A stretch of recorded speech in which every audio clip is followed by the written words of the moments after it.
In July of 2025, Google's threat hunters found the fingerprints of an attack that had not happened yet. Someone was preparing an exploit. The tools were ready. The setup was ready. They just did not know which flaw it was aimed at. So they handed the problem to an AI agent and pointed it at SQLite, the database engine that ships inside effectively every phone, browser, and operating system you touch. It found the bug. Google shipped the patch. The attack never happened. Google called it the first time an AI agent has been used to directly foil efforts to exploit a vulnerability in the wild. For 9 episodes, this series has been about what AI does to you. This one is about what it does for you, and why that turns out to be the harder problem. Start with the good news, because it is real and it is documented. That flaw has a number, CVE-202-5-6965, a memory corruption bug rated 7.2, not a demo. Not a benchmark, cataloged. And what matters here is not that a machine found a bug. Machines have been finding bugs for 30 years. What is new is how. The old way throws millions of random inputs at software and waits for it to fall over. This one read the source code, reasoned about where a flaw could hide, and went looking for that one. And a human told it where to look. Hold on to that sentence. It is the whole episode. NIST has a document for exactly this. The Cyber AI Profile.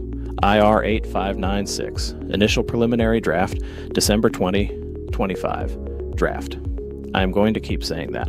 It sorts the whole problem into the 3 buckets this series has used from episode 1, secure, defend, thwart. And its name for this one is Conducting AI-Enabled Cyber Defense. NIST's own description of the job, sifting through the significant volume of alerts, distinguishing actual threats from noise, distinguishing the most serious threats, and providing suggestions about what actions to take during an active attack. That is not a vendor brochure. That is the standards body describing your Tuesday. The draft runs 107 pages. Inside it, 42 separate entries NIST label sample opportunities, places to point AI at your own defense.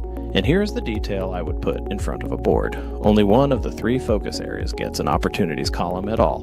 Not secure, not thwart. Defend is the only one NIST wrote an upside for. Every other episode in this series has been a cost. This is the only place the technology pays you back. So, same technology, same task. Find security flaws in code the whole world depends on. Google aimed it at SQLite and stopped an attack. Thousands of people aimed the same technology at a project called Curl and nearly destroyed it. Curl is the plumbing that moves data around the internet. It is in your car, your television, and your phone. It is maintained by a very small number of people. Since 2019, it ran a bug bounty. Find a real security flaw, get paid. Over its life, it paid out on 87 confirmed vulnerabilities, more than $100,000 to researchers who found real problems. It worked. Then watch what happened to the signal. Historically, north of 15% of those reports were real. In 2025, below 5. Same project, same rules. The reports got longer, more confident, more detailed, and mostly fiction. The maintainer, Daniel Stenberg, wrote, "The never-ending slop submissions take a serious mental toll to manage, and sometimes also a long time to debunk." Read that again. The cost was not the money. The cost was the people. Every fabricated report still had to be read by an expert, taken seriously and disproved. A fake finding costs more to debunk than a real one costs to fix. On the 31st of January, 2026, Curl ended the bug bounty. And this is where most people stop and tell you the moral, is that AI ruined it. Stenberg would not let you.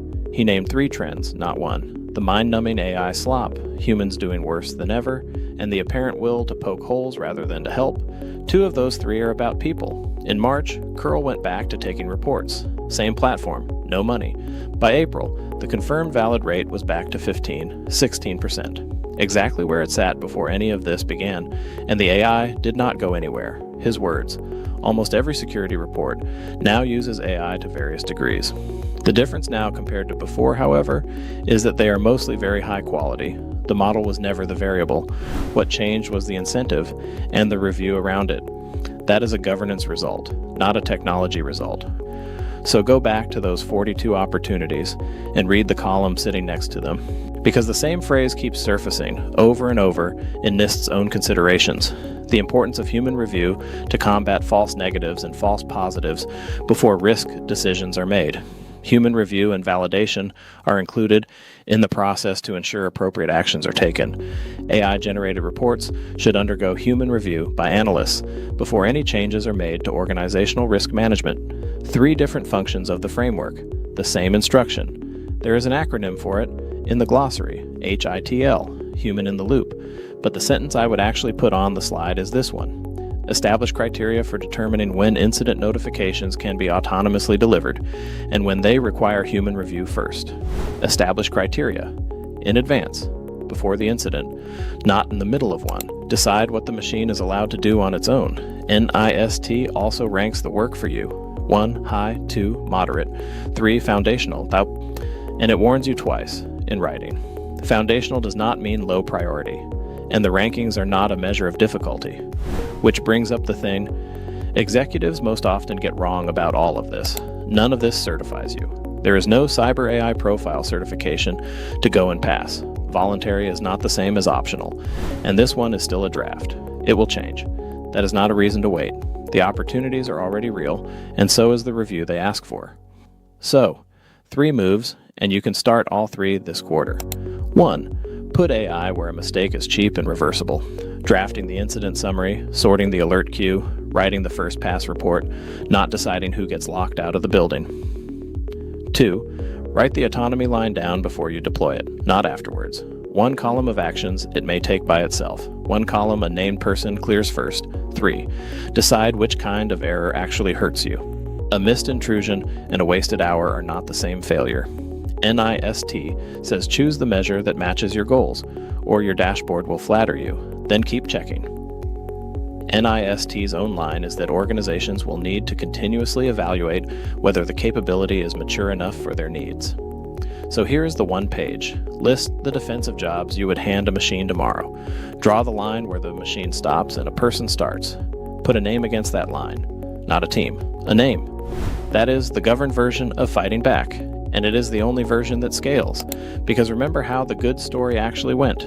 A human aimed the machine at the right target, and a human confirmed that what came back was real.